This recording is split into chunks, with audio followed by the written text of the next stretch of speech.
Niagara sharsharasi yiliga 20 milliondan ortiq turistlar keladi. Hozir bularni ba'zilari bilan suhbat qilamiz. Ketdik. Assalomu alaykum. Alaykum assalom. Shaharimizda qanaqa o'zgarishlar bor? Juda ham ko'p buildinglar qurildi va ancha chiroyliroq bo'ldi. Siz shu yerdan bitta uy olib qo'ysangiz bo'lmaydimi?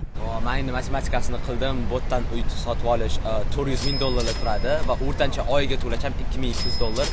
Bu juda ham qimmat. Menga yaxshisi O'zbekistondan Iskandar Buildings degan kompaniyadan uy sotib olish yaxshi, chunki u $450 gina to'layman. 100% tavsiya qilaman hammaga. Assalomu alaykum. Assalomu alaykum. Iskandar Buildings yangi mezbon loyihasida qanday qulayliklar yaratishdi odamlar uchun? Ingliz tilida gapirsam bo'ladimi? Bo'ladi. This project has a playground that is very big for the kids. They also have a sport zone for the people who live there. And they have this big basement with 2 levels for the parking lots.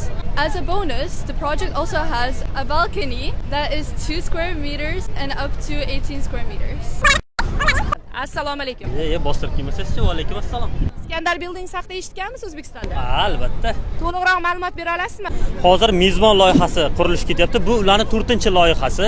Ertadan uy oladigan bo'lsangiz, oyiga atiga $450 dan to'lab borishingiz o'zi kifoya. Iskandar Buildings bilan hozir chet eldan turib, yuridik kuchga ega onlayn shartnoma tuzsa bo'ladi. Biz uzr shashara ko'rgani kelgan edik, mikrofoningiz o'zingizga buyursin. Salomat bo'ling. Iskandar Buildings bizni tanlov.